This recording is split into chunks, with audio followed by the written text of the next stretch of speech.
This is James Arnold Taylor, voice of Obi-Wan Kenobi. Welcome to a more civilized podcast. This is the podcast you're looking for. You may not go about your business. Stay here, listen, and then move along. Hey there, listeners. It's Kyler. And right next to me is Ross. Who previously you heard from is Chris. Yeah! And you guys missed out on an epic story swap we just had. Yep. Hopefully it won't see the light of day. Ross needs to delete the file permanently. Yeah, Russ has some good dirt to blackmail. Yeah, now I gotta here. keep it. So, I mean, okay. If I ever want to send this to her... Just take out the names. It'll stay in a very special file until it's... Yeah. It. Oh, Blackmail material. man. That's right. Maybe we'll put it behind the paywall. Come here, dating horror stories from the three of us. Oh, boy. Anyway, Ross, you've got some news, I think. Some newsy news. Dang it, Chris, no, stop it! You can't do this! Continuing, yes! Chris! Traitor! I am officially Team Newsy News now. It's the only way I can think of to repay Steven. Steven, fix this. Victory is mine.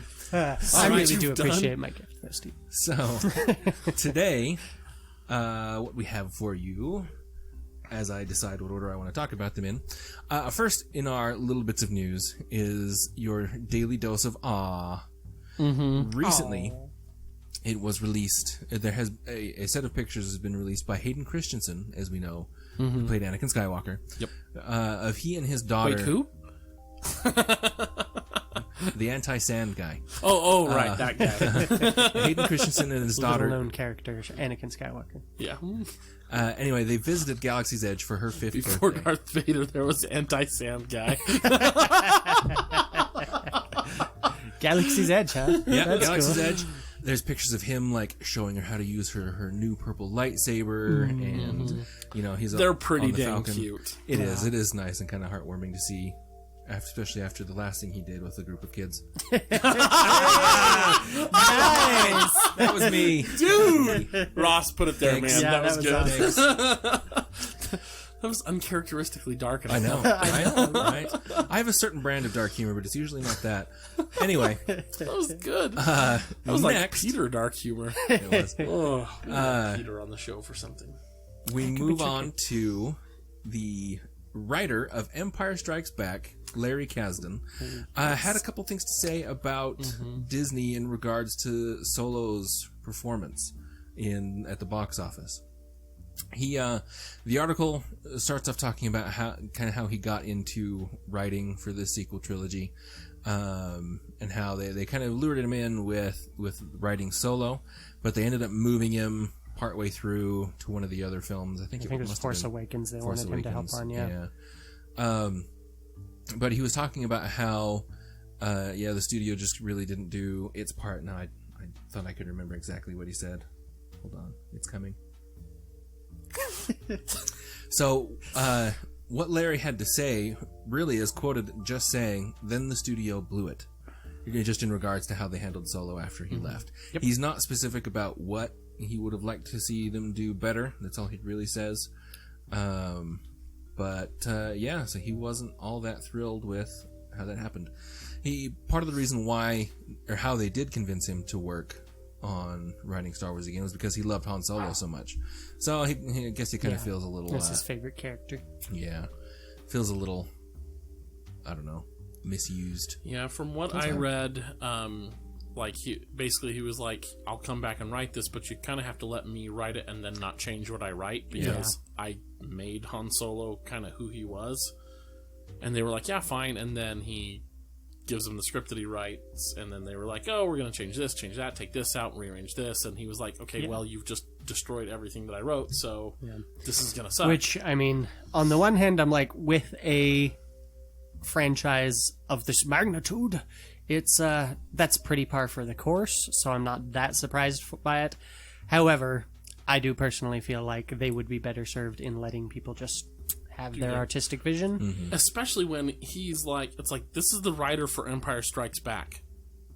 Probably you can let him just have his way with things and it'll be okay. Yeah. Well, and I gotta say, like, I obviously love The Last Jedi, but I would really love, like, an in-depth Solo look. agrees. Yes. I would really love an in-depth look at what the thought process was on what they are cutting. Like, what did Lawrence Kasdan put into Solo that they're cutting? What was up with the original Rogue One cut that they had to bring in Terry Gilliam to just butcher it? I mean, like, swap it around, Frankenstein it into something new. Like, what was going on with these that was such a problem? But they let everything in The Last Jedi fly. Like, I love The Last Jedi, I'm glad it's there, but I kind of feel like Last Jedi is very much them going like, okay, you've got an artistic vision, go ahead and do it, Rian Johnson. Whereas, you know, it's like, I've commented before, I've heard several critics comment how weird it is that it's like, yeah, we thought we were going to be getting, like, sort of your everyday run-of-the-mill Star Wars with this trilogy, and then they were going to do these side films that are just standalones where people can do whatever they want. And instead, it's been the complete. Yeah, it started out that way with Force Awakens, but then in The Last Jedi, it's like, sure, do whatever crazy stuff you want, Rian Johnson. But then with the anthology films, we're going to cut them up and like, no, this has to be cookie cutter Star Wars pandering. Yeah. And I wonder because Solo came out 6 months after Force Awakens, not Force Awakens. Last Jedi. Yes. I wonder, do you think maybe it could have been in response to the preliminary backlash? There was speculation. Well, but that's the thing is, like I said, they did it with Rogue One too.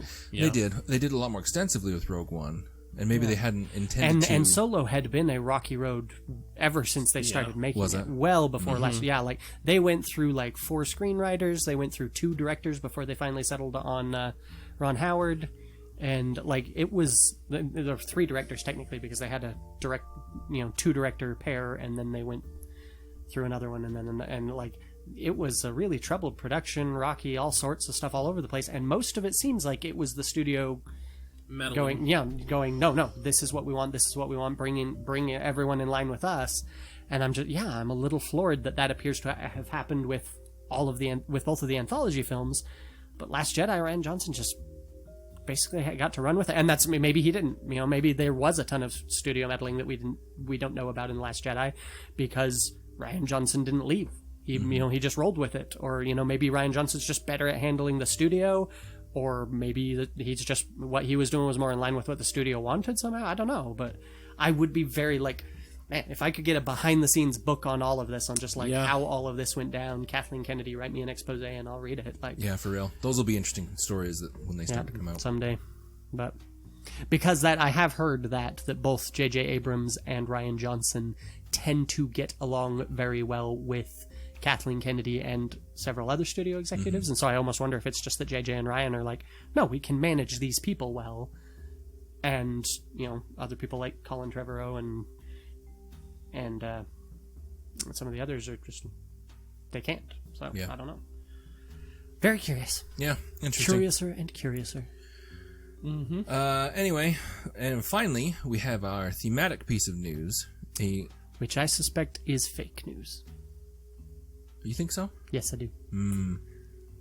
Just Maybe. putting that out there up front. Yeah. Okay. It has been announced that there is a Thrawn series. It has supposedly been leaked.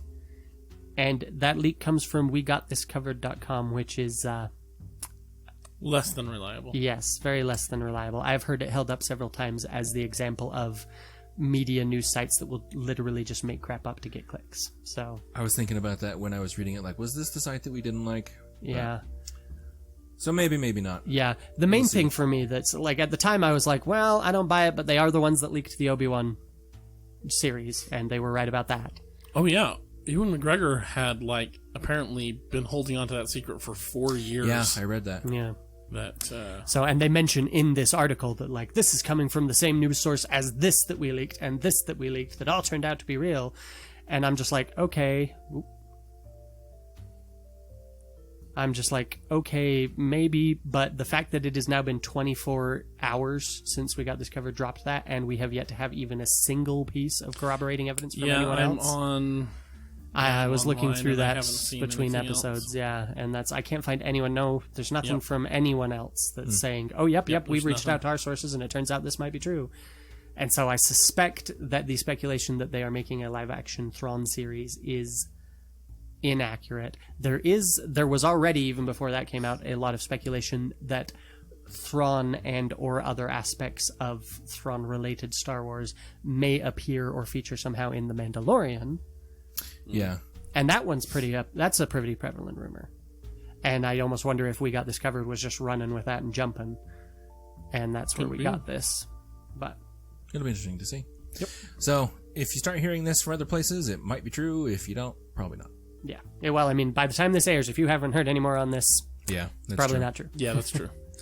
And then, of course, remember to like, share, comment, do everything we tell you in the post so that you can win tickets to come watch episode 9 with us. Also, remember the Titans and the Alamo. Yep. Also. Yep. Cool. I do remember those. And the main. Yes. And the 5th of November. True. Yes. Remember. It's my anniversary. Gotta remember that. Makes it really easy. Yep. Anyway, that is the newsy news. So let us That is the newsiest move on. news, Ross. The newsiest news to ever Steven, news. fix this. You're our only hope. You have to make this right. It is right, Tyler. Everything is right. The newsy news. Chris, have you been invaded by the brain invaders like in that Clone Wars episode? No, Kyler. What are you talking about? Exactly. I knew it. All right, It's Ross, turn up the newsy AC in news. here. There Wait, is I have to do only it. newsy news, and there has only ever been newsy news. So today we're going to talk about the You really bluest think man Ross in the would use galaxy. that approach? Come on. Yeah, that's true. That's too dark for Ross. So we're talking about the bluest man in the galaxy, everybody's favorite chiss, Thrawn. Oh, Or it was as- going to be Tobias Funke. That's who's going to play Thrawn. Oh yes, please. I would sign up for that in a heartbeat. I heard he blew himself for that role. Good one, Ross. That was good. So, or Thrawn, or as his full name is, Mitth'raw'nuruodo. Yay! Good job, Or Ross. if you have a cat, Mitth'raw'nuruodo. Yes, exactly. Or if you're doing a Star Wars Pokemon crossover, Mitth'raw'nuruodo. Yeah. Oh, jeez. So we're going to talk about Thrawn, finally. I know several of you have been... Stephen. Pretty much There's been since several this Stevens podcast, really impatient for this. Pretty much since this podcast got going, it's been, you should do an episode on Thrawn. When are you going to do an episode on Thrawn? For, like a year and a half at this point. And one of you in the survey, the year one survey we did, I can't remember who it was like, do EU stuff, don't talk about the actors and their lives, do the EU Yes. stuff. So we're doing the EU stuff. Yes. Kind of. Specifically, we're discussing the original Thrawn trilogy by Timothy Zahn, Heir to the Empire, Dark Force Rising, The Last Command, and other assorted tidbits of EU information on Thrawn. And the new Thrawn trilogy, also by Timothy Zahn, Thrawn Alliances, and Thrawn Treason. Yes. And we're just going to kind of pick different topics in the books and then compare the old versus the new, what we liked, what we don't like, what one might have got right over the other, or whatever. Just kind of And if jump you're around. one of those that's concerned with spoilers, seeing as Thrawn Alliance or Treason is fairly recent, this is your warning. Then I don't Yes. care. Yeah. Spoilers on I'm the not original responsible Thrawn for what trilogy. you It's a little consume late. on the internet. Yes. So, the original Thrawn trilogy here. We discussed in our publishing episode, these books were the first Star Wars books commissioned after the series ended and the tie-in novels that they were doing about Han and Lando finished up. There was a couple years gap. They did the Star Wars tabletop role-playing game, which was a big enough hit that Bantam Books went, you know what? Bantam Books, not Bantam. Bantha is slightly Bantam different. Books. Bantam that's Books a is what they should have publisher in changed Star their name Wars. to, Yeah, yes. Exactly. Now I really want to write a Star Wars tie-in something just so I can reference like a publisher named Bantha Press or something. This is a nice little Easter egg. Anyway. Instead of Penguin Press, it's Yes. like Porg Press or something. Yes, I love it. So they commissioned Timothy Zahn to write a trilogy of books. They told him it would be they wanted it set roughly 4 or 5 years after the end of Return of the Jedi. They wanted it to feature the original cast, and he was not allowed to use anyone who died in the movies, and that is about all they told him. They gave him free reign beyond that. That's a pretty broad brush. Yes, nowadays that is unimaginable.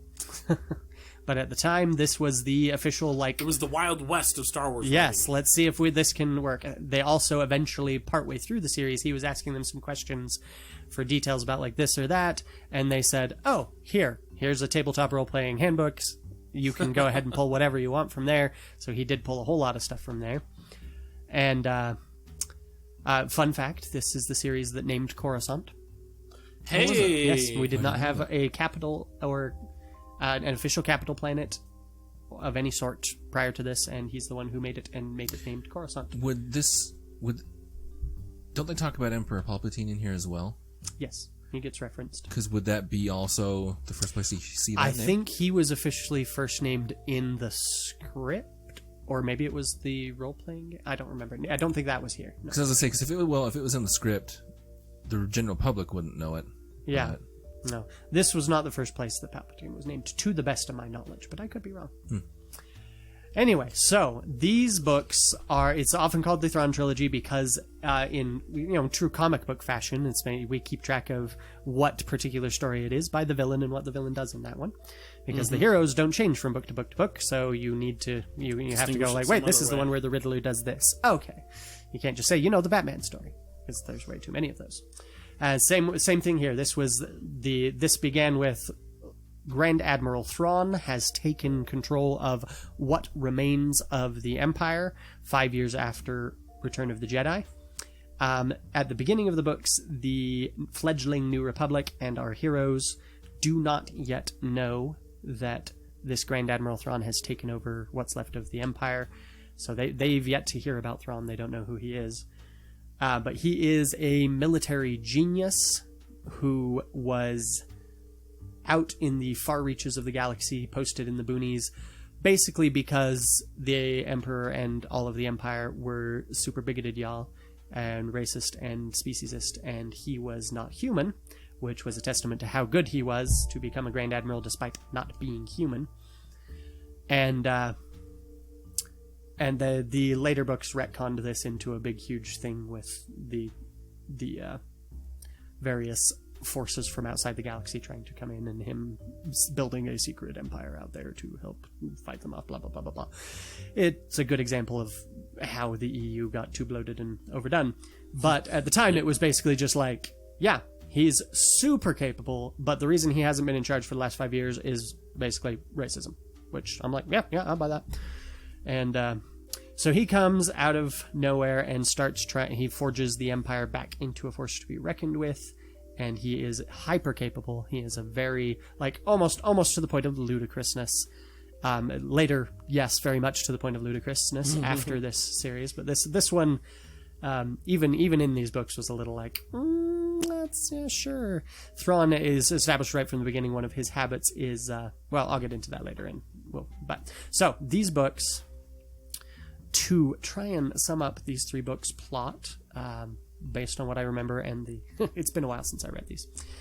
So the first one begins with Thrawn is looking for some useful information that he was as a Grand Admiral, knew about various projects going on, but not enough details that he can know exactly where they were located and what he can do with them. So he's looking for the information on those. This series begins with him finding the information he needs, and basically he gets hold of a secret cloning facility of the Empires from the Clone Wars, which at the time were very different. There's quite a few things in here that got retconned or heavily altered later to make them fit with what the prequels said about cloning in the Clone Wars, etc. Yeah. But so he got hold of a clone chamber and was using it to clone new troops for the Empire, and so his main objective in the first 2 books is to get a new fleet. And it honestly seems so. I've never read these, the old Thrawn trilogy, but I was reading the covers before we started recording, and I saw the whole he's building a clone army basically, and it made me think I think this is where this comes from, that George Lucas has the throwaway line, "Oh, you knew my father in the Clone Wars," and it's just a total whatever. It is what it is. And then Timothy Zahn is like, Clone Wars, that sounds pretty cool. Okay, I'm going to have this guy, like, clone an army. And then these books and stories get super popular, and Lucas is like, okay, let's do prequels. Hey, wait, Clone Wars, we were already talking about that. Oh, we got this popular story that did Clone... Okay, that's what we're going to do. Yep. Yep, that's very much how it goes. And so when Thrawn goes to get the cloning facility, he finds a clone of a Jedi Master named Joruus C'baoth. And this cloned Jedi Master was grown too quickly and is consequently has clone madness, which was a thing that could happen to clones that were grown too quickly. Oh, wasn't there a question about whether this was a clone or not?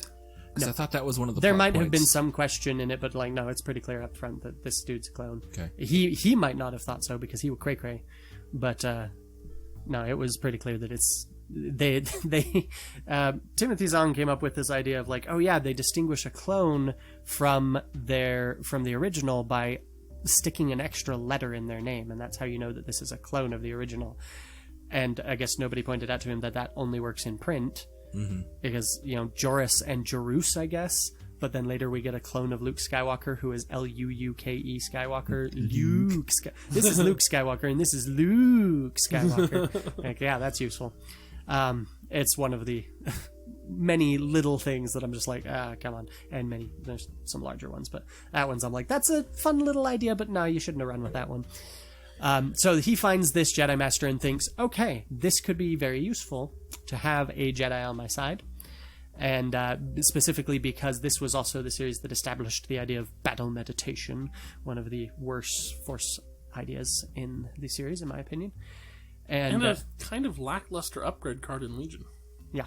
Force meditation. So it's basically like, yeah, if you've got a powerful Force user, they can coordinate people's attacks and minds to basically act as a neural network sort of thing, a light neural network to improve everybody's like will to fight and this, that, and the other, while simultaneously dampening the will of the enemy, and it's blah blah blah blah blah. And that's why the Battle of Endor. God level. Yeah, it is way too much, especially because like some properties would make it like, oh. No, this is like a skill that certain Jedi have, but this one very much is just like, oh, we found a Jedi, that means he can do that. And that's that. It's weak. But that was their explanation for why the Empire got defeated at the Battle of Endor, despite the fact that the Imperials had a significantly larger fleet remaining even after the destruction of the Death Star, is because the Emperor had died, and so his battle meditation that he was apparently using that entire time he was distracted trying to not get himself. Yeah, it's like battle meditation, except he wasn't meditating at all. But yeah, that he was using that to coordinate troops, and so then the Empire just fell apart once they lost that because they were so used to fighting with it or something. Well, maybe he could have, because it didn't seem like he needed to coordinate a whole lot. That's Keep fair. your ships there. Shoot any ships that get really close or try to escape. Yeah, that's fair. That's a good point. But so basically, although it's he surprising sees that he needs to continue that order, because that seems like something an underling could handle, probably even without the Force. Well, and maybe just that the Imperials were used to fighting with that on their side, and so they kind of fell apart without it or something. I don't know. But so Thrawn goes, hey, this Jedi could be useful to me. He's clearly rather unhinged, but that just makes him more pliable, because otherwise if he weren't unhinged, he'd probably be against us. And so he recruits Joruus C'baoth to their cause by promising him that he will capture and turn over to Joruus Luke Skywalker, Leia Organa, and Leia's currently unborn but conceived twins, for him to train into a new Jedi Order. And so Master C'baoth is like, boom, okay, I'm on your side, with much because he's crazy.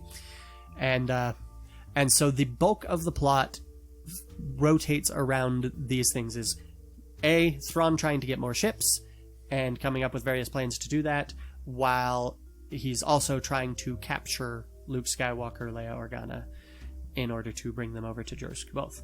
And so that's the plot's generally divided between those with, and then so he's got a bounty on Luke, and Luke ends up getting captured by by Talon Karrde's organization. Talon Karrde being the underlord who has taken over what's left of Jabba's organization and kind of folded that into his own stuff, and is now the big dude as far as underworld operations go, but is also conveniently a really nice guy. Like he's the Han Solo of Jabba's. Like he's, instead of being a slimy actual mafia boss, he's really an honorable, nice guy who just for some reason operates completely illegally in every way, and this big huge criminal end up. Sure. One of Star Wars' favorite tropes with the lovable rogue. Mm-hmm. And so Lawrence captures Luke Skywalker not Lawrence. Talon Card captures Luke Skywalker and is going back like, well, we want to ransom him, but I don't know if I want to give him to the Imperials because that could be bad. But meanwhile, Talon Card's right-hand woman, or one of his right hands, is Mara Jade, who is very well known from the extended universe. She is the Emperor's former hand. So basically she's force sensitive but not trained, so only trained just well enough that she can mentally receive commands from the Emperor. And so her last command from the Emperor was for her to kill Luke Skywalker just before he died. Basically, while he was falling down the tunnel, he sends a message to Mara Jade telling her to kill Luke Skywalker. And so she super hates Luke and wants him to die for killing her master. And so she's kind of on the fence about whether or not she wants to kill him, but she keeps needing him alive to survive because they're on the run from the Imperials, blah, blah, blah, blah, blah. So the first book centers all around this. Thrawn has a big plot to steal a bunch of Republic ships. He steals a bunch of heavy mining equipment from Lando's current, like, Bespin replacement, which is a mining colony that walks along the surface of Venus, basically, or Mercury. And so to stay on the world devastators? No, it's a colony that, like, basically this world is so close to its sun, it's so hot that nobody can survive, nothing can survive on the hot side of the planet. Like, it will even damage a Star Destroyer or something if it's floating on that side. Yeah. And so his city, which is a mining city, walks across the surface of this planet / moon in order to stay on the cold side, on the dark side of the planet. And which I don't mind. That's a neat little idea. And so the Imperials raid this, steal some mining equipment, and then he's got a newfangled cloaking device that makes everything invisible, and he uses these in conjunction in an attempt to steal a bunch of New Republic ships from a New Republic shipyard by cloaking all of these miners and sending them to latch onto the side of these ships, cut into the hull, and send some troops in to seize the undermanned ships that are just barely completed, basically. It's a nice idea, but unfortunately for him, Lando's conveniently on site with Han at the time that happens, so Lando is able to use his override codes to deactivate the miners, and they're unable to steal more than like 1 or 2 ships. You would think Thrawn Mastermind would have thought about that. Maybe, what else? What was the likelihood that Lando was conveniently going to be there, though? Let's be honest. Thrawn he is a protagonist. His reputation. He is a protagonist. You have that. So meanwhile, the Nogri, which you have seen in Rook from Rebels, that's their race got reintroduced into the current universe. The Nogri were assassins / bodyguards in service to the Emperor, and so currently Thrawn has Rook as his bodyguard, and then he uses the others as kind of like hit squads. And he sends them to try and capture Leia. Leia does end up getting cornered and almost captured by one, but then he catches her scent, like he's got his head right behind hers, like he's holding a knife to her throat sort of thing, and he smells her and realizes that she is related to Darth Vader by her scent, because I don't know if someone can detect heredity through scent, but well, okay. And the Nogri were supposed to also be Vader's assassins before Thrawn. Yeah, so they know Vader's scent very well, but I don't know if there's any scientific weight to the idea that you can smell heredity through, but apparently sure, whatever. Nogri can. Apparently Nogri can, yes. So he realizes that Leia is Darth Vader's daughter, and so he goes, whoa, I can't kill her, I can't capture her, that's not... So he ends up taking her to the Nogri homeworld on the run from Thrawn. In the second one, focuses around the Katana fleet, which is a lost fleet that just vanished during the Clone Wars era. It's very imprecise when, because of course this was written before any of the prequels were, and so now they've retconned / contradicted things. Some people think this is the fleet of mothballed Star Destroyers. There is definite potential for them using at least elements of the Katana fleet in 9, yeah. I like the idea of a mothballed fleet better than an entire fleet that just vanished, and because they were all slaved together so that they could be operated from one console, and da-da-da-da-da. And it was just like... Because that worked out well in and episode then one. the crew went crazy and because of a space virus or something, and they jettisoned off to wherever. Anyway, so Thrawn's trying to look for those. I hear it's nice there this time of year. Yeah. Wherever. Yeah, wherever is great. Someplace else is nicer, though. But, so Thrawn's trying to get hold of those. The New Republic is, of course, trying to get to them first.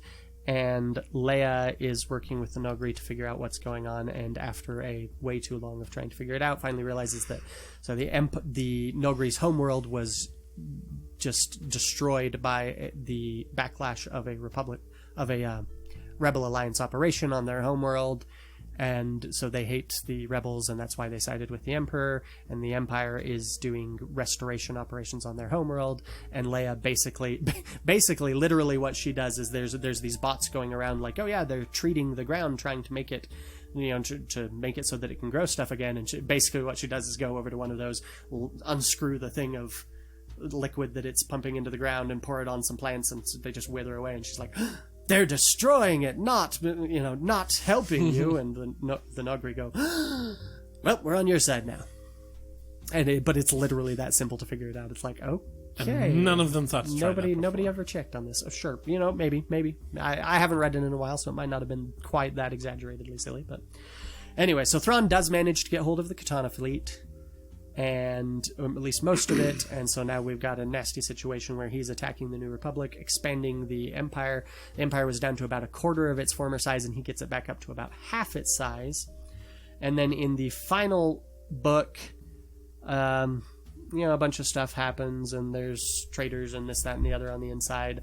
Thrawn had his Delta source that he got a ton of information on what the New Republic was doing and what their operations were from inside. Leia and Mara Jade managed to uncover what that is and get rid of it. And then... Oh, and in one of the early ones, sorry, I'm jumping around, Luke does meet with Joruus C'baoth because he's like, this guy could train me. But then he's like, oh wait, nope, this guy's crazy, never mind, he can't train me. And so in the last one, Joruus C'baoth is, threatening Thrawn, and they're arguing, and he's like, nope, you promised me you would bring me these. Leia has the twins, they're born, and then Luke and Han and all the others find the location of the Empire's cloning facilities that they've been using. They go there to try and put a stop to that, and Joruus C'baoth is waiting for them. He and Luke and Mara are fighting, and then he reveals his secret project, the clone that he had them make, which was a clone of Luke Skywalker, cloned from his hand that the Empire had retrieved from the bottom of Bespin, wielding his lightsaber from the bottom of Bespin. And so Mara Jade kills kills Luke Skywalker, and that basically allows her to finally silence the compulsion from the Emperor, or ordering her to kill Luke Skywalker by killing Luke Skywalker. And then they're all fighting Joruus C'baoth, and it gets weird, and then she finally kills him too, because we can't have Luke do that, obviously. And then they blow up the cloning facility, and everyone runs away. And meanwhile, the Empire had plotted a big, huge thing that was going to allow them to lay waste to a good chunk of the Republic fleet. They'd managed to lock down Coruscant so no one could get it on or off. But our heroes battle around it just at the nick of time, get the stuff they need, and then as the Thrawn is still looking to win the fight, they get news of the cloning facility blowing up, and they find out that there was a squad of Nogri working there to help the New Republic. And upon that news, Rook, his bodyguard, turns tail and stabs Thrawn through the heart and books it and gets killed in turn, but as justice for the Nogri. And that is the end of Thrawn, quote unquote. It gets complicated, but so that is the bulk of this series. My plot summaries were going to take a while. Oh man, sorry. I thought I had this, but man, there's so much. So basically, like this, it focused on Han and Leia and Luke and Lando, and then introduced some new characters that were pretty popular. Thrawn in particular. Talon Card was pretty popular. Mara Jade was hecka popular. And and did some stuff with them.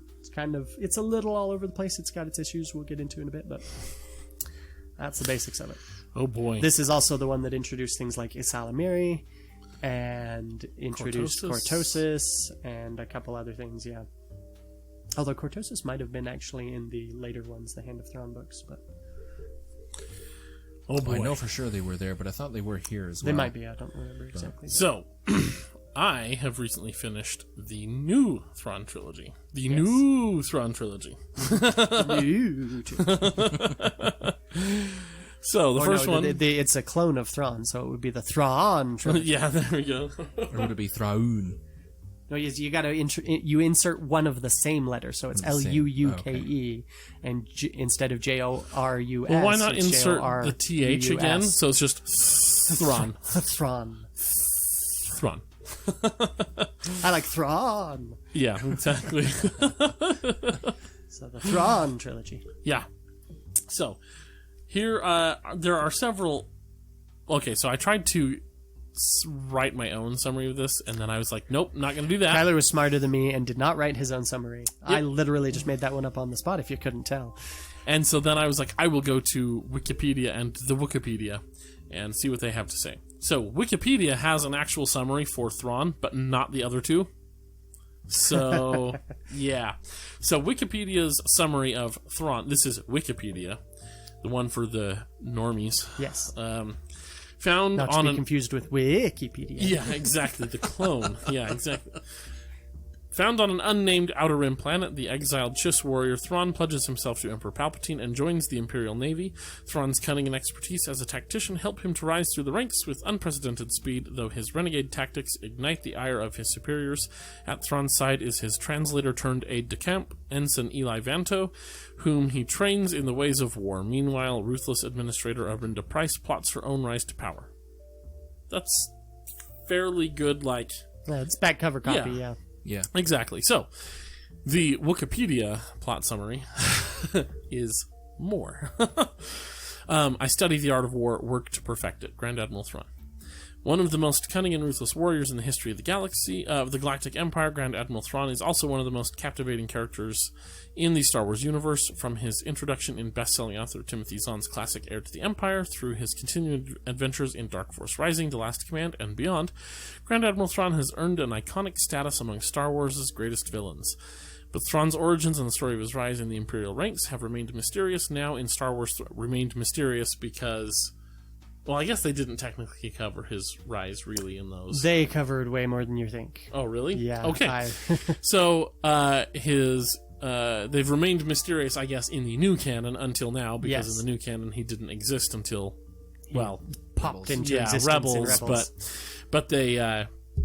But Thrawn, actually, I think Thrawn came out just before his first appearance in Rebels. Yeah.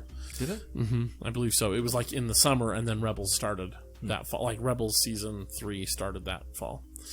So now, blah blah blah, he gets to go do his thing. So after Thrawn is rescued from exile by Imperial soldiers, his deadly ingenuity and keen tactical abilities swiftly capture the attention of Emperor Palpatine, and just as quickly Thrawn proves to be as indispensable to the Empire as he is ambitious, as devoted as its most loyal servant Darth Vader, and a brilliant warrior never to be underestimated.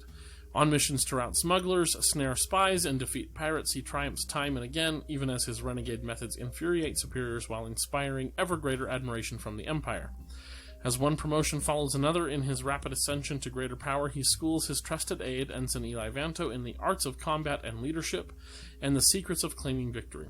But even though Thrawn dominates the battlefield, he has much to learn in the arena of politics, where ruthless administrator Arinda Pryce holds the power to be a potent ally or a brutal enemy.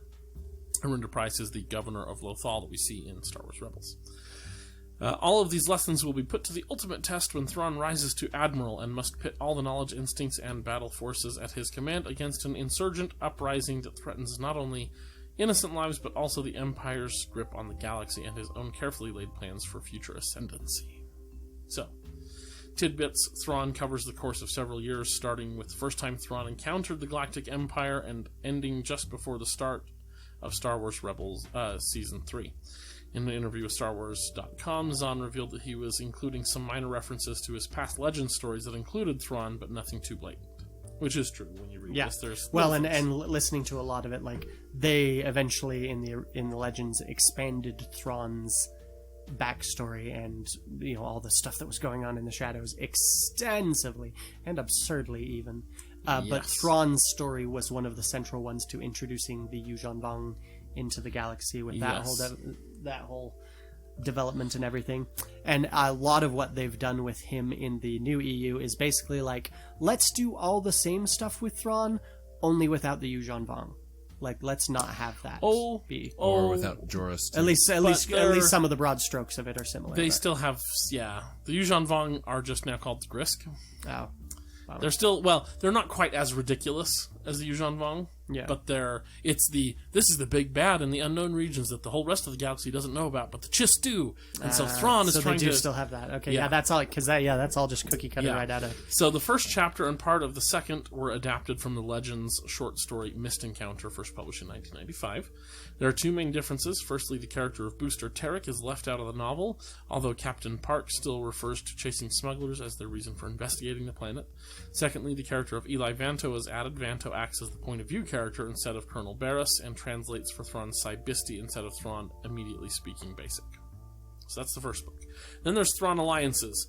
So I've put this in air quotes, the plot, because when I read this plot, I started laughing because I'm like, that's only like... It's like if someone had like a fourth-hand account of what Star Wars was and who Thrawn was, then I could see this plot happening. Thrawn Alliances focuses on Thrawn's partnership with Darth Vader, whom he meets at the conclusion of Thrawn. In the novel, Grand Admiral Thrawn and Darth Vader are sent on a mission to the unknown regions to explore a disturbance in the Force felt by Emperor Palpatine. The mission is more than that, however, as Thrawn split loyalties between the Empire and his native people. The Chiss and Vader's past as a Jedi require a test of loyalty for both. Sure, I guess technically those are words in English that describe a thing. That thing is only probably a fourth of what happens in the book. Yeah. So it doesn't mention at all that... actually, let me read one more thing and then I'll add to that. The story features Thrawn and Darth Vader on a mission shortly after the events of Star Wars Rebels Season 3, while a parallel narrative set during the Clone Wars features Thrawn, Anakin Skywalker, and Padme Amidala. That's what it's missing, is it's like literally you cut out what half the book is. Yeah. Because this book very disjointedly, in my opinion, jumps from the present with Vader and Thrawn to one of two storylines going on in the Clone Wars with Padme and Batulian natives, and Clone Wars with Thrawn and Anakin Skywalker.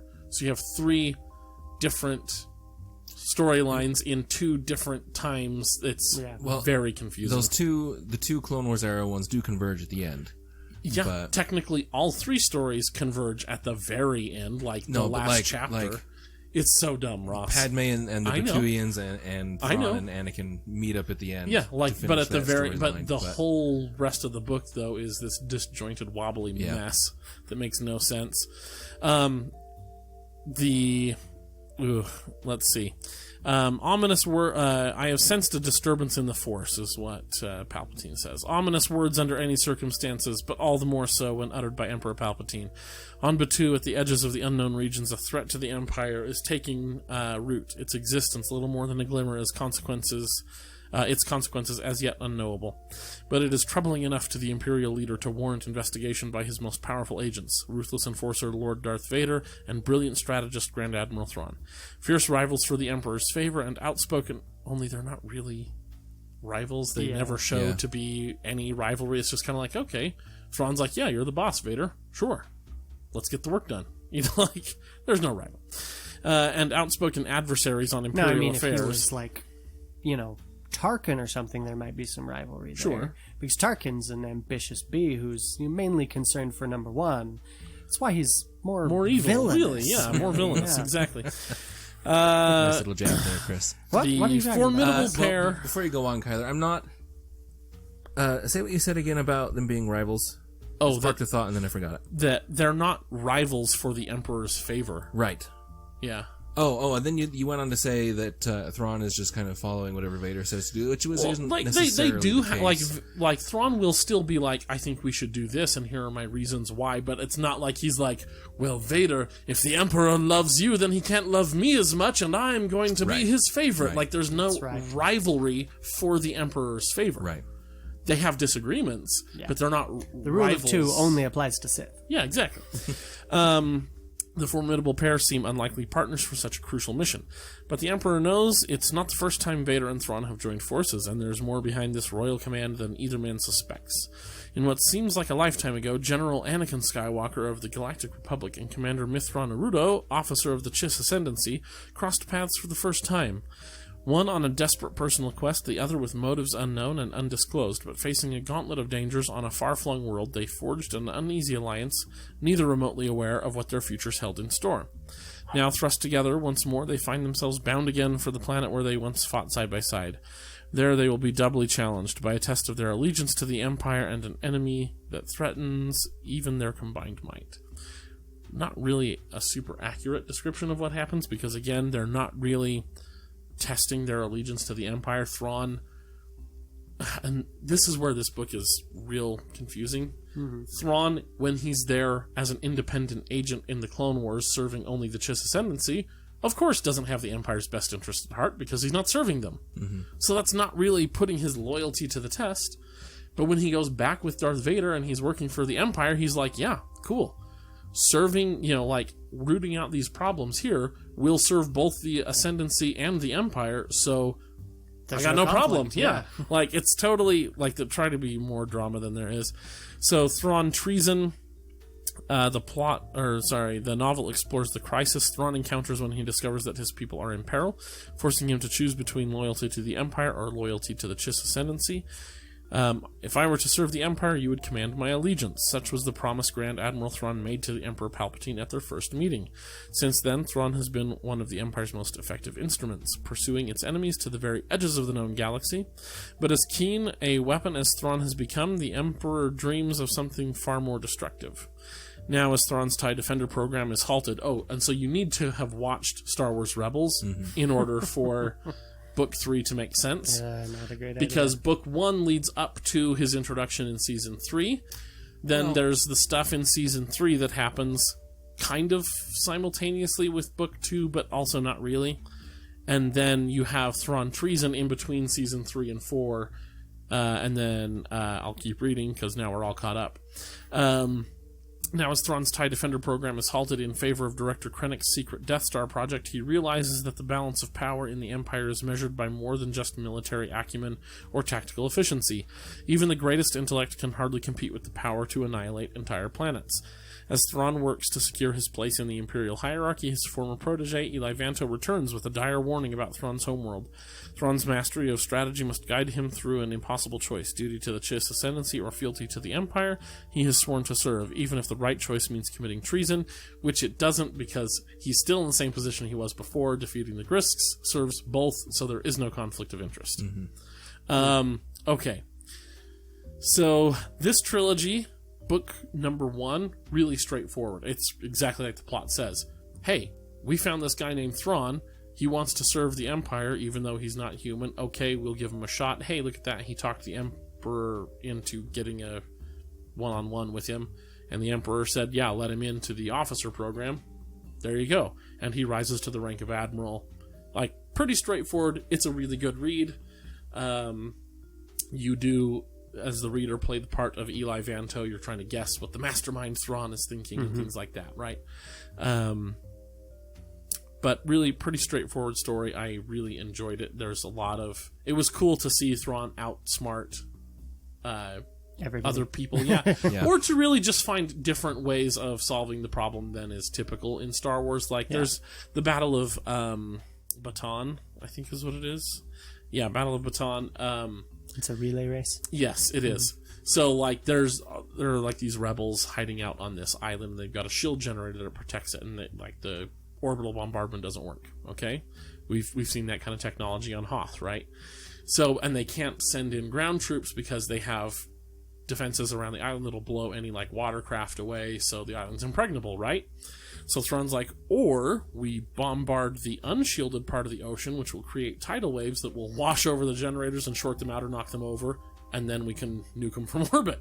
So it's like, oh, that was a cool way around a problem, less straightforward, you know? And it was more than that, because they knocked out some generators, but they were able to compensate with other ones, and so Thrawn figured out this timing where the people on the island were able to shift the shield. And so Thrawn was able to just kind of kite them around so that they would expose some stuff so that he could attack more of the defenses while they're trying to catch up. But it was interesting. But it wasn't quite the straightforward, like, Empire, oh, well, we're just going to bombard you with massive stuff and then overpower your shields and then it's all, like, it wasn't like just hit it with a hammer. It was like, okay, well, here's a problem. And you found a creative, unusual way to solve it. I appreciate that, you know, it's nice. The second book, I'm still not sure what it's doing in this trilogy. It has almost no point to it. Ross is probably going to argue with me because he's balanced on everything, but it's, first of all, it's very disjointed because you're jumping between Padme's Clone War story, Anakin's Clone War story, and modern Thrawn's story. And he'll do 1, maybe 2 chapters before switching to the next one.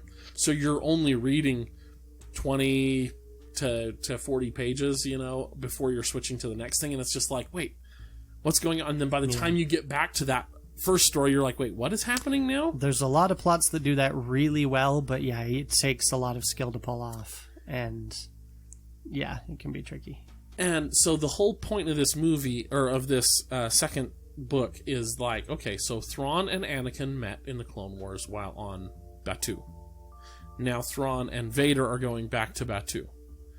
All of the Clone Wars stuff is basically, Count Dooku has some Cortosis robots that are going to turn the tide of the war because Jedi lightsabers won't cut through them.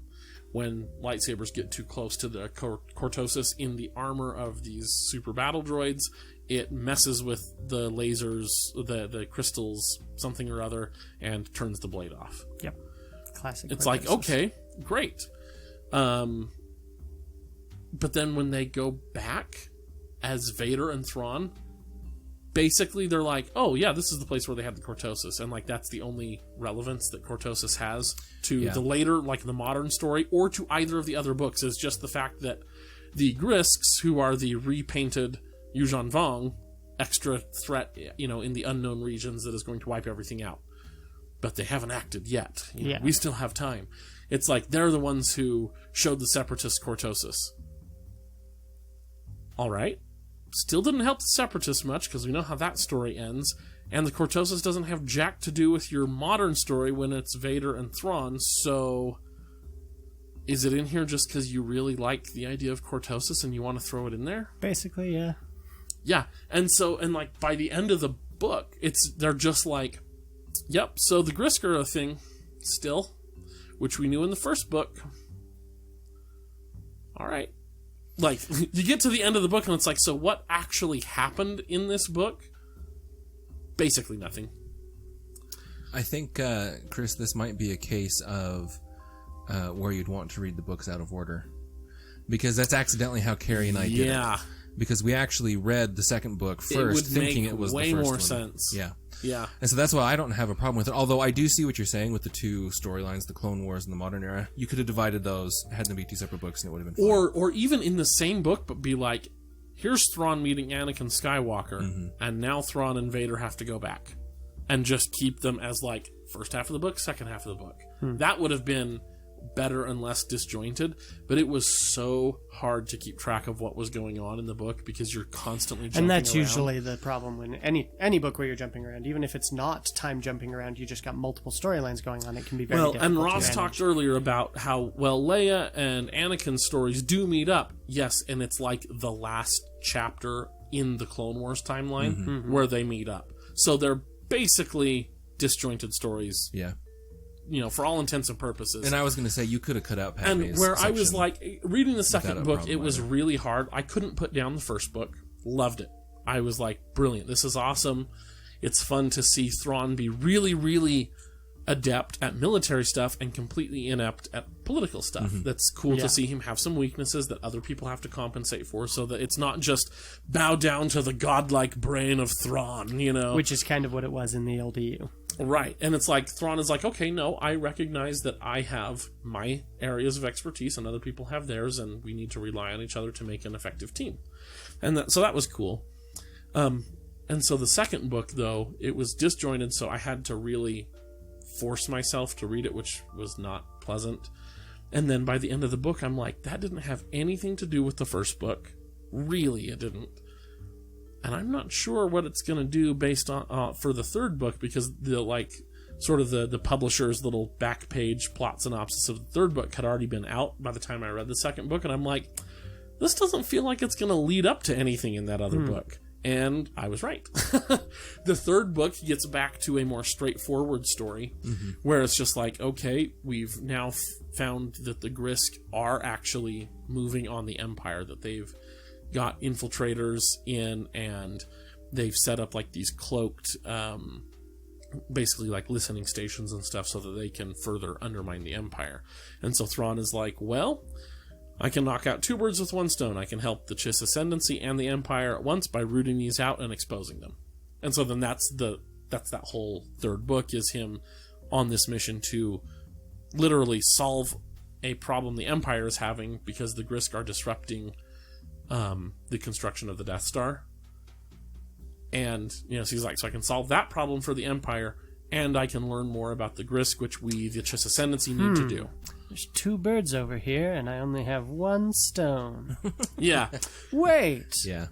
And so it's like, but that's why I laugh when they're like, he has to choose between loyalty to the Chiss and the Empire. And it's like, he makes a pretty compelling case about why this, and actually working with the Chiss, is a really good thing for the Empire. Yeah. And even the Emperor is like, oh yeah, you're right. Now that I see, now that I know what you've been up to. Now that I know what the threat is, yeah. Yeah, and that's the whole thing. And it's basically all of the people that are accusing Thrawn of treason are his political opponent, his human political opponents in the Empire. They're like, well, you're not a human. You must clearly be loyal to your own people. Well, and in fact, in that last one, the person that's really accusing him the most is Krennic's assistant. Yeah. That you never see again, who has really drunk the Krennic Kool-Aid. Oh, dude. Oh my gosh. It was...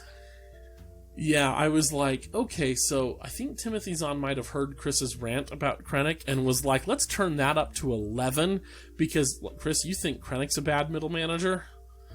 This guy, Ronan, is like, he's drunk the Krennic Kool-Aid, like Ross said. He is Krennic turned up to like 20. I don't care what I hear to the contrary. From now on, I will picture him as looking like Ronan the Accuser from Guardians of the Galaxy.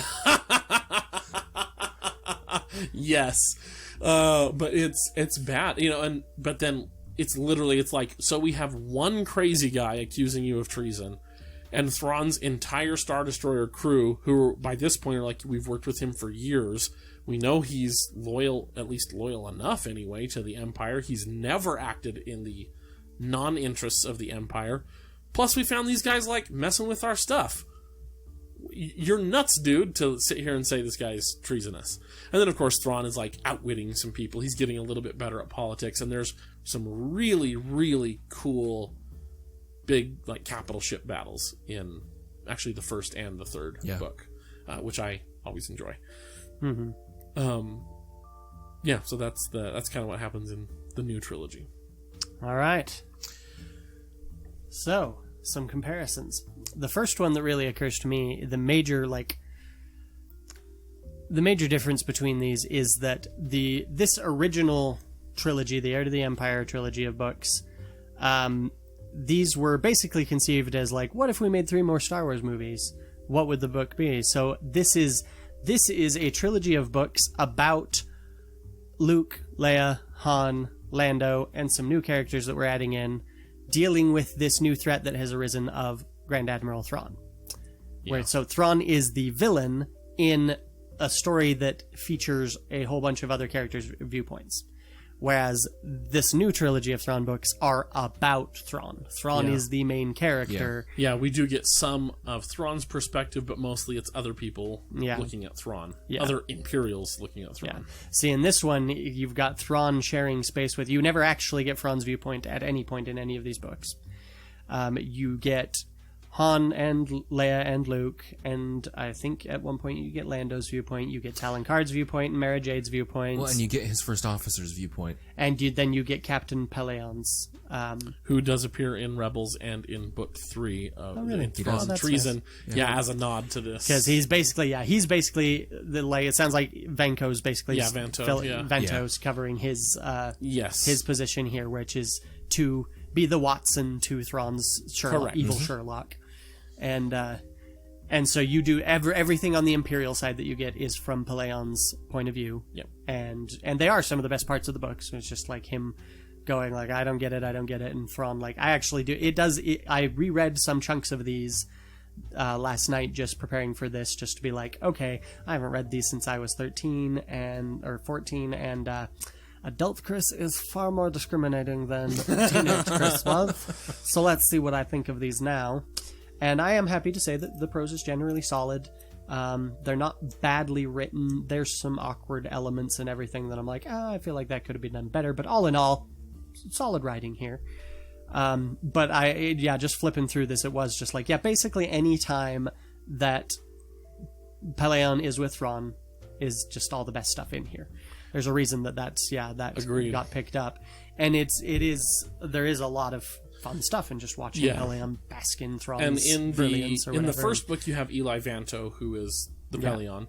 And so, and I agree, those are the best parts of the book, where you get to have Thrawn explain his motives and his process, and it's like, that's a good idea. That was really clever. I particularly enjoyed reading last night how it's just like, it's fun to watch Thrawn be like the first time I read this, it was just like, oh, okay, Thrawn's explaining things, whatever. And now, reading it now, it's just be like, oh no, this is Thrawn blatantly grooming Pellaeon, like to be like, okay, this is what I'm doing. No, think harder. Yep. Give me what I'm doing. And that's here. exactly Keep what going. he does with like, Vanto in the first book. And then at the end of the first book, Thrawn is like, look, dude, your talents are being wasted in the Empire. Like, people hate you and punish you because they can't punish me. So that's why you've been passed up for promotion after promotion. He's like, you should be like a Grand Admiral yourself at this point. But people hate me, but they can't touch me because they know the Emperor has, blessed me with his favor, and so they take it out on you. Why don't you go work for the Chiss Ascendancy? And, put your skills to use there. They will value you. And so he takes off. And then the second book, we don't get any of that. It's literally, a couple of times, either petulant Anakin or petulant Vader's like, well, why should we do that, Thrawn? And he's like, calm down. See this through. This is why. And then it's like, oh, okay, fine, but I'm going to be a pouty baby about it because I'm Anakin, or Anakin in a black suit. And so it's not, you don't get really the exposition of Thrawn's thought. And then the third book, now that Vanto is gone, you have the ship's captain, Captain Pharaoh. She becomes the new Eli Vanto, who is the Watson to Thrawn's Sherlock, and he's grooming her to be a Grand Admiral. And so there's a lot of that, like you said, where it's like, come on, think harder. No, you can do this. Think about it. Okay, oh, there you go. Okay, you got it. See, and it's like, okay, that's back to the formula that works. That's really good. And so the third book, and that's all over the third book, because by the end of the third book, he's like, I've already recommended you to take over the Grand Admiralcy of this whole other, the Third Fleet or something like that. It wasn't that high, but it was... Well, no, by the end of it, she is. Not Grand Admiral. She wasn't Grand Admiral but status, she's but an it was admiral. Take over this fleet. Yeah, she's an admiral of, another smaller fleet. And so the whole book, he is trying to get her ready to take over an admiralty. And so there's a whole lot of that whole, hey, think through it. And that's the best part of Thrawn. Yeah. I agree. Maybe I think that's probably it. I think I uncovered why I don't like that second book. There's almost none of that going on. All right. So that is one major difference. Basically, these books were popular enough mainly because of Thrawn that everyone went, well, and because it was the only continuation of Star Wars that we had at the time. That, when it came around this time, it was like, okay, why don't we just put Thrawn front and center and just do Thrawn? And that's not without reason. Thrawn's a solid character. I like him, but...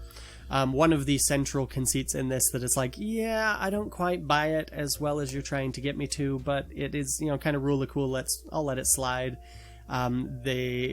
they make a point throughout the series of how he studies the art of the people he's fighting. Yes, and like that of the appears types in of the new one. aliens, and everything. And in one case, like he's fighting against the New Republic's calamari forces, and so he's got calamari art, and he's like, these two here were done by Admiral Akbar himself. And so he's like going through and showing, it's like, yes, this shows this about them, and da-da-da-da-da, and that's how we can...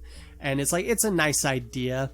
It's a bit of a stretch, when I was a teenager, I was like, that is the coolest thing ever. Yeah. That is so smart.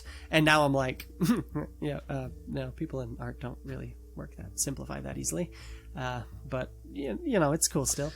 And He has so throughout all three of the new books, there is that like, study the art and you can unlock the people kind of a thing. Yeah. And that's part of the problem of the Grisk is they don't have any art. And so how, or at least the Chist haven't recovered any. And so how can we study them? But in the third book, he studies the music of this particular Imperial Admiral who turns out to be a baddie.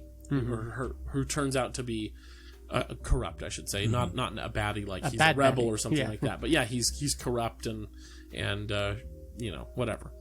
But he like has composed music and stuff, and will have sometimes like even been the conductor of the orchestra or whatever. And so Thrawn like typically only works with visual mediums of art, but in this one case he looked at how he conducted the orchestra and was like, he favors the right side of the orchestra, so he'll favor the right side of his fleet.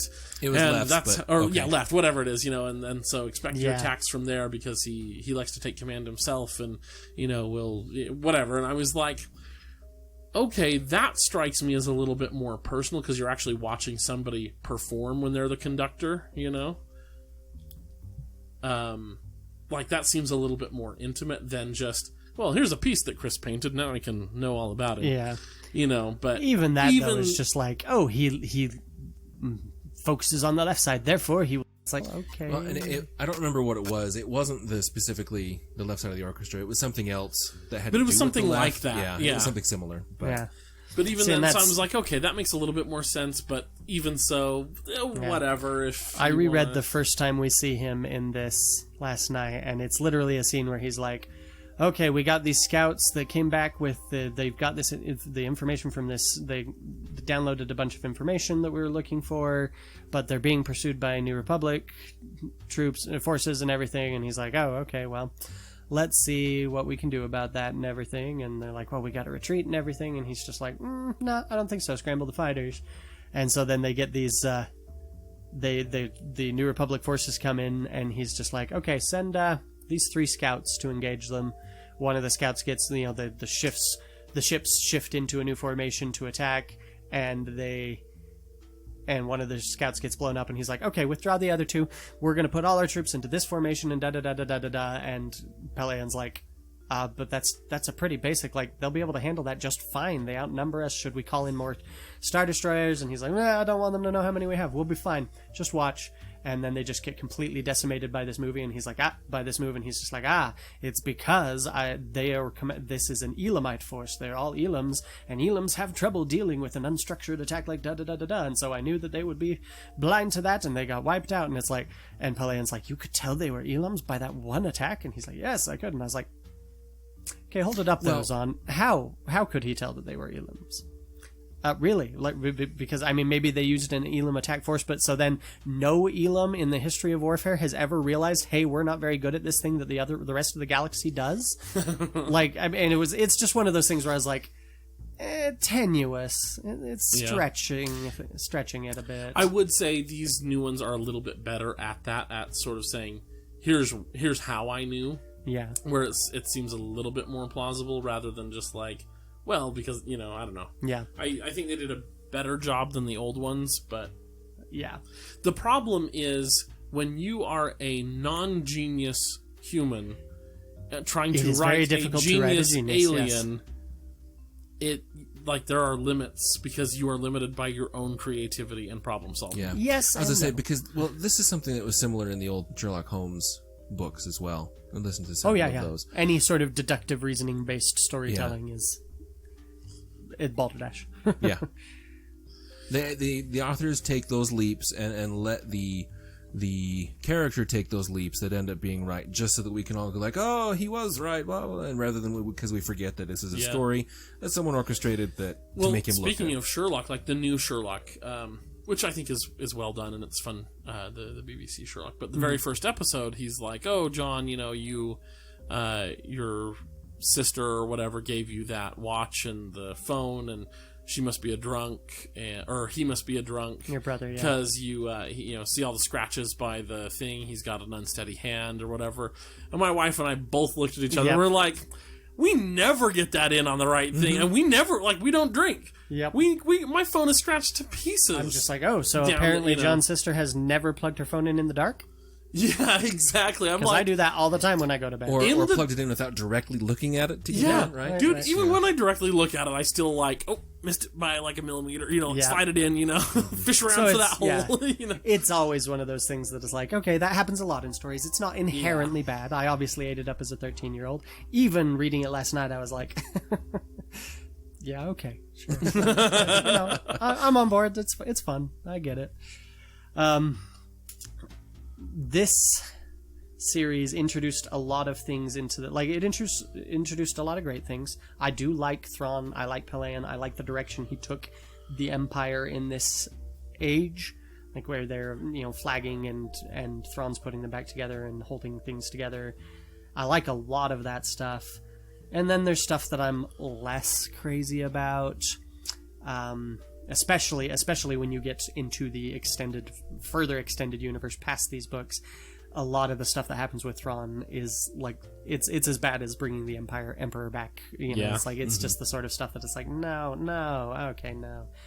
But in here you have the Ysalamiri and the Cortosis, which I'm like, this is just kryptonite for Jedi. Mm-hmm. This is us trying to compensate for the fact that we made Jedi too absurdly powerful, and so. We need kryptonite for them in order for anyone to survive. I'm excited that that Salamari never made it back in. Well, not yet. Well, he does have those effigies of them. Yes, and people asked about. They're like, are those Salamari? And Filoni said, yes, they are.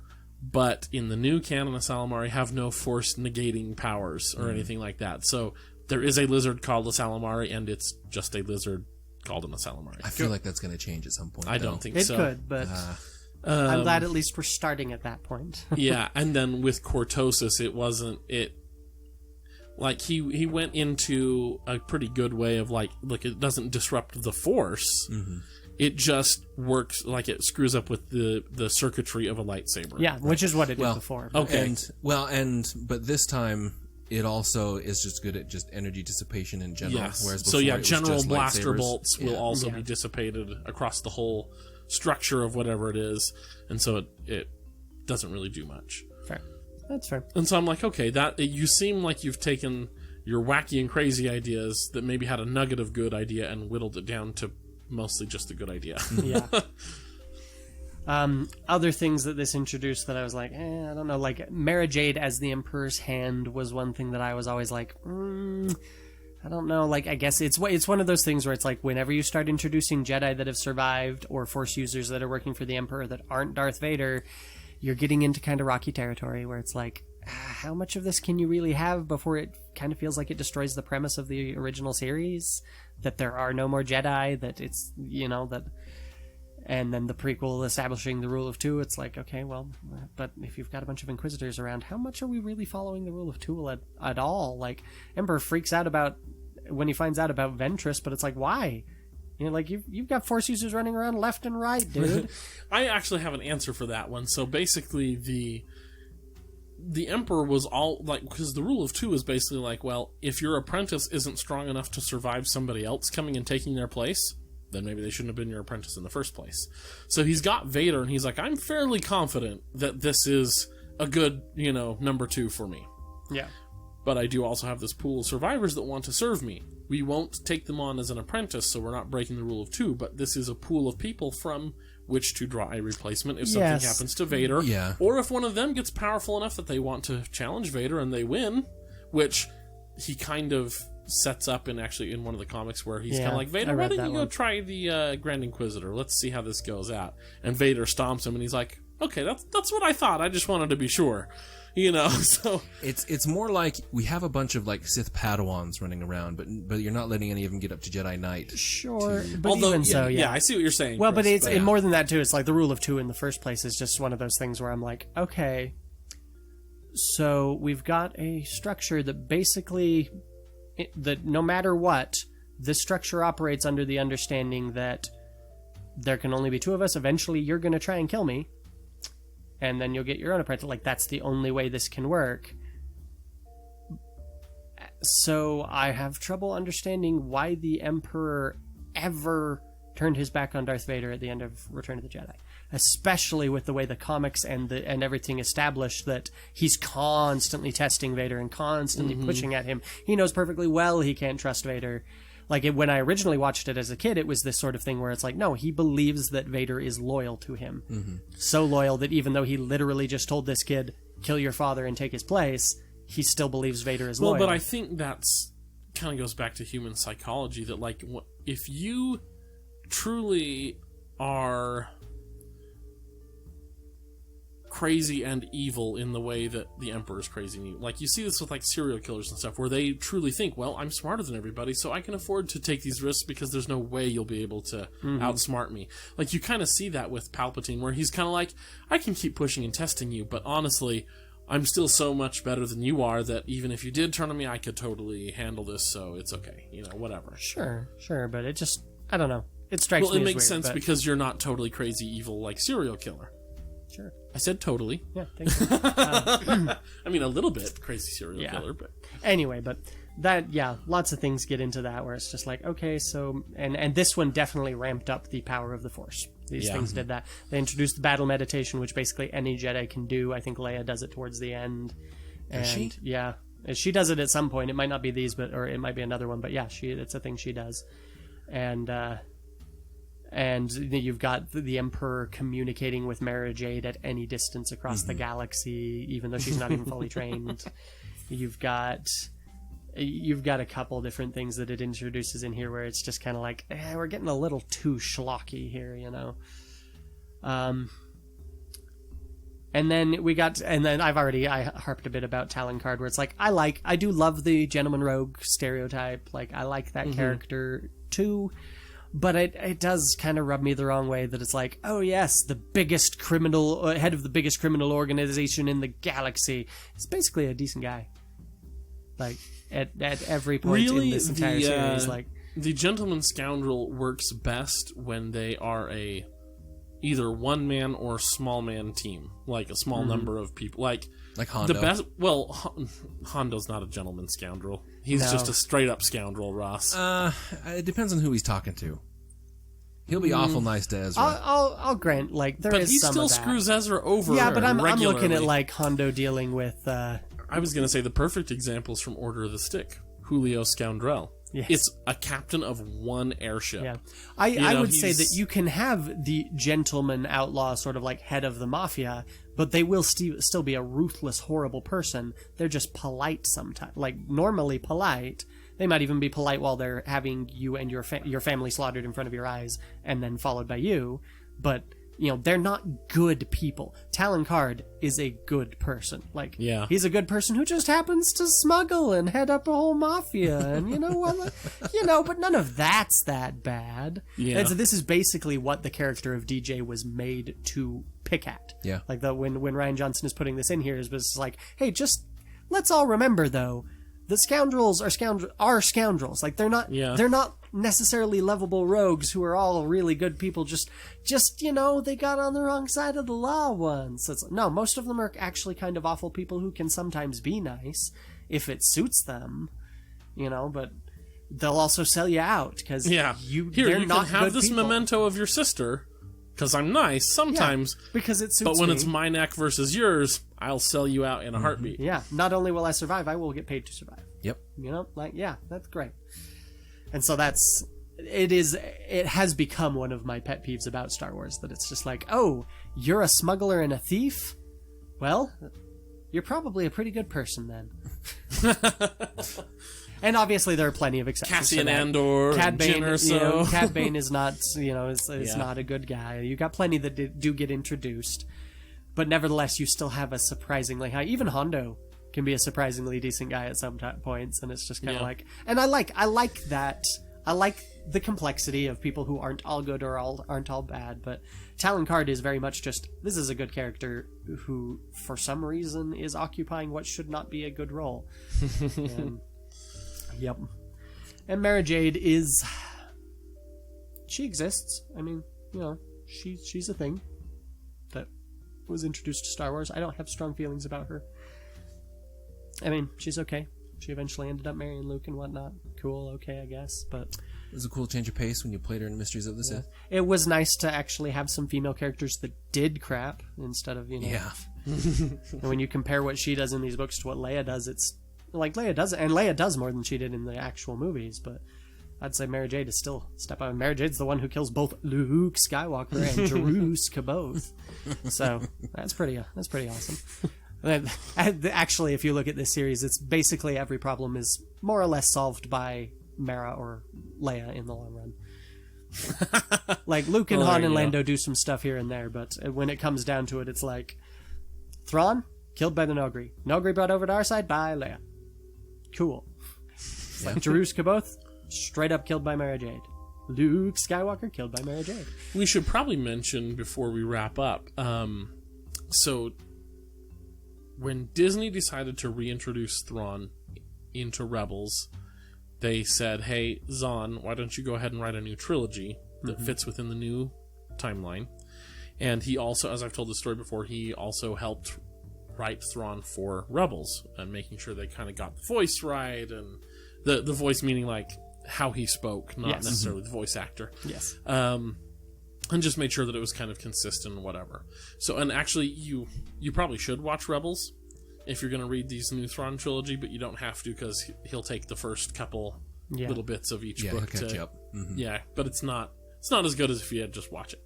But then at the end of season 4 of Rebels, Thrawn gets outwitted by Ezra because he doesn't know that, or I guess doesn't count on the fact that Ezra can bring in a bunch of Purrgil who are literal tentacly space whales that can hyperspace. That's how they travel. So they come in, Ezra's like, hey, why don't you tentacle up these Star Destroyers and warp them out of here? And they do, and Ezra sacrifices himself.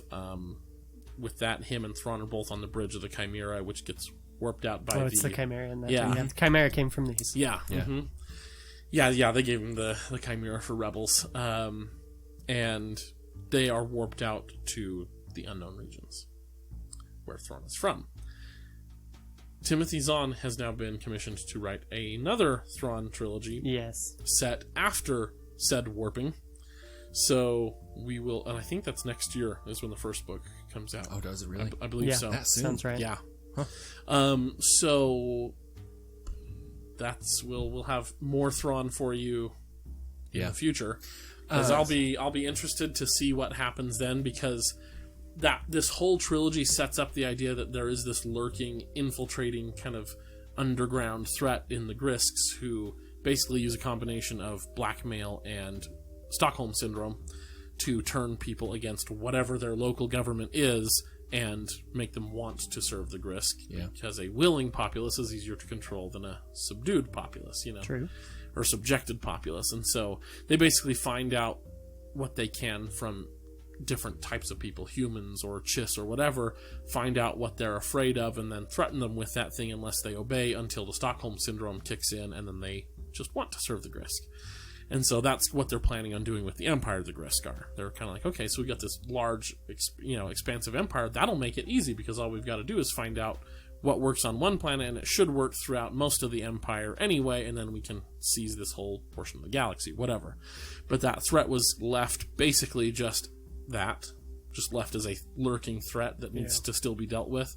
So my guess is this new trilogy will be from probably the Chiss Ascendancy's point of view, with Thrawn having returned to them now and them taking it on more head-on. Well, because that was one of those smart things that Thrawn discovered about them, is that the Grisk tend to go after the strongest... Oh, I'm sorry, not the strongest. The nearest threat first. And so it was at the end of one of the books, he sends the Grisk some message and establishes in the Grisk's mind that the Chiss are closest, so go after them first, sort of thing. That's how he's not a traitor at the end of one of the books. So that I'm betting, yeah, you're probably right. We'll probably get Thrawn helps the Chiss out because they're probably in deeper with the Grisk than what they were ever doing in the Empire. Before we do close, though, I did want to talk about personality that we did mention a little bit in our villains bracket. How, at least in my mind, Thrawn's personality is a little bit inconsistent between the series. So, in the original Thrawn books, all 5 of them, Thrawn was kind of a scary dude. Even from Pelion's point of view. He was intimidating, yeah. But intimidating is a good word. He wasn't like Vader, but I mean, you still stood up and paid attention when he walked in the room. Yeah. Rebels Thrawn is the same way.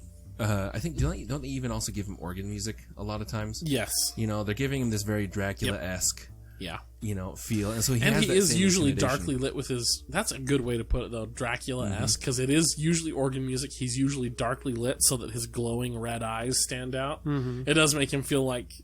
Yeah, some kind of old 1930s monster movie. Yeah.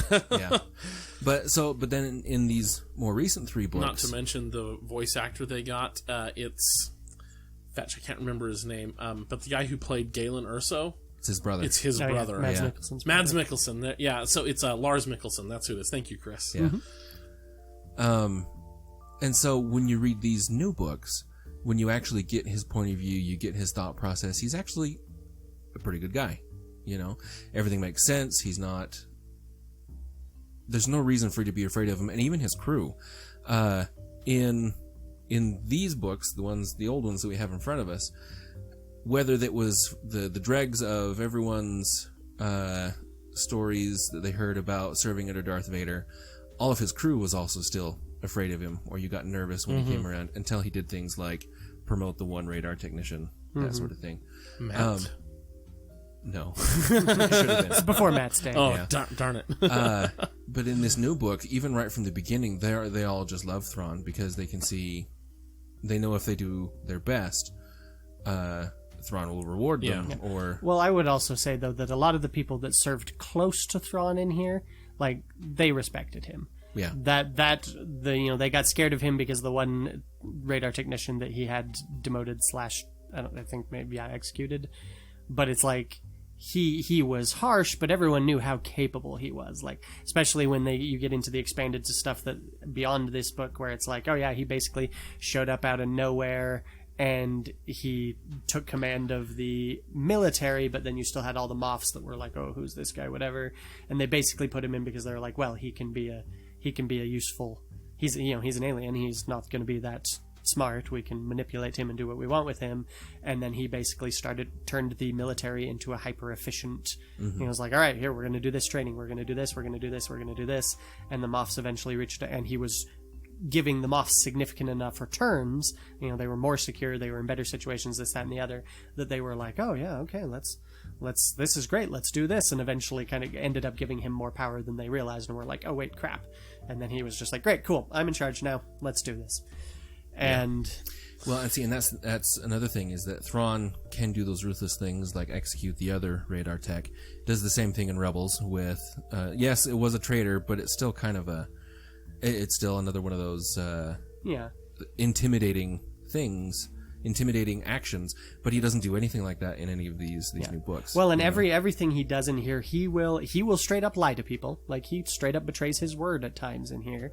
In these books, which he never does in the new books. No, that's and most of those things are kind of played as the sort of thing where it's like, oh no, well, they betrayed their word, or he could tell that they were going to betray their word, so he betrayed his word first, or there's always some sort of justification. But when you actually just look at what he does, it's like, oh yeah, he straight up lied there. He does that. But for the most part, he's pretty straightforward and no, that's about as dastardly as he gets. He's like, okay, yeah, I said I would do this, but now I'm altering the deal, pray I don't alter it further, sort of thing. He does that to Mara Jade at one point, where she's like, okay, fine. She gets captured, and so she's just straight up hey, take me to this Thrawn dude, I'm the Emperor's hand. And so he gets her in there and is like, all right, well, I want Talon Card, I want this, that, and the other, and she basically sets up a deal to save her friends, and then he's like, okay, and then basically walks back on that later, as citing like, oh, well, you didn't do this little thing or whatever, basically to force her to serve him is the Right. idea. And then it ends up not working because Luke helps save her and Talon Card and blah, blah, blah, blah, blah. And it's, but for the most part, he's not the type of guy who, like, his goal is basically just like, no, look, the Empire is the rightful military here. We are, I'm part of the Empire, so we're going to crush these upstarts. Like, this is not right. We're going to bring peace and order and security to the galaxy through overwhelming military might. And a lot of his genius in here is like, well, there's a whole lot of like, oh, it turns out that there's a magical lost fleet that we can get hold of, or oh, if we get a hold of this, we found this new technology, and he exploits the technology really well. But a lot of the time, it's less that he's arriving at a half-done chess game and going, no, let me take over your losing position. I am going to maneuver into winning. It's like, okay, we've got this chess game, and you're losing, so I'm just going to start putting these checker pieces on here, and this, that, and the other. And it's like, well, that's it, which is like, in a lot of ways, it's fine. But it's basically like, I'm going to go find something new.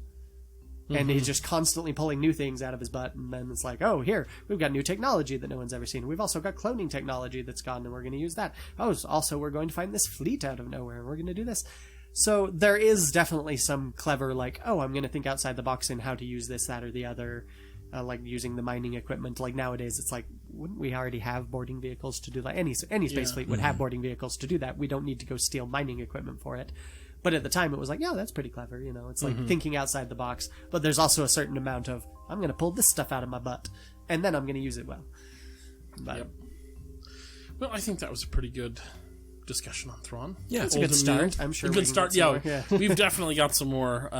So yeah, expect more Thrawn discussion in the future. Well, because the later stuff, most of the EU retconned Thrawn into even more of a just, like, if that's what I was getting at, if you just take these, he's not like hugely honorable. That's not a part of who he was when he began. He's not dishonorable, but he's more Vaderish than you would expect in there. Whereas they retconned it later to where it's like, oh yeah, the Chiss Ascendancy and this threat from beyond the galaxy that he's constantly worried about, and everything he does is all about building up a greater military power so that they can be ready to take on this threat from outside the galaxy when they arrive.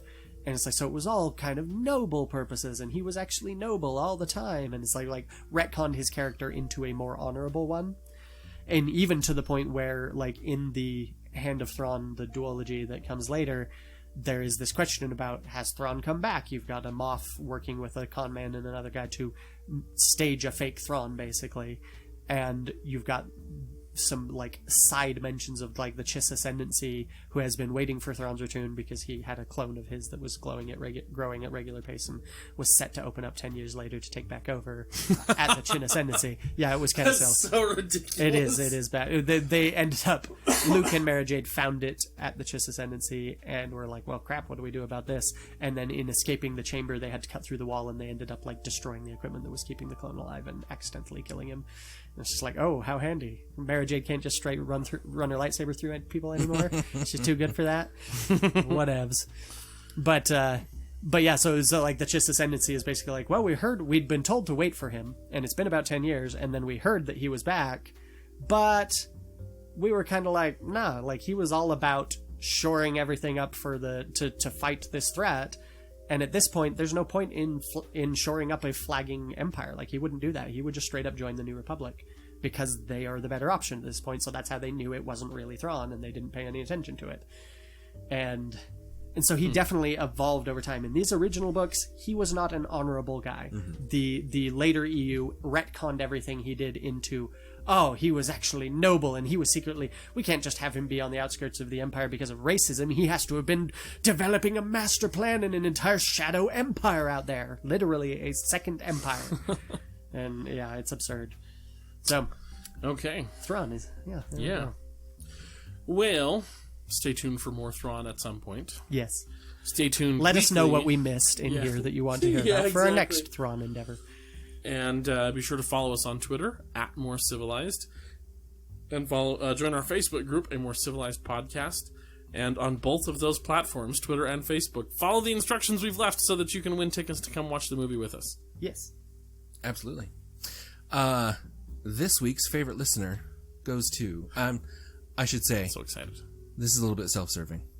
Just because It's your wife, isn't it? No. Oh. But it's about my wife. Oh. I'm just very, very proud of my wife and the episode that we Great have. job. That was It's so much Kelsey's fun. post. It's Kelsey's Yes. post, yeah. So our favorite listener this week is Kelsey Hatch for her excitement in the results of our last episode, the psychoanalyzing episode. Yeah, it just warmed my heart. Did you want to read her post? Because it's a good one. I can read her post. She says, "Bring Carrie back for more," with lots of exclamation points. "That was incredible," with not quite so many exclamation points, but still several. Could not get enough of that episode.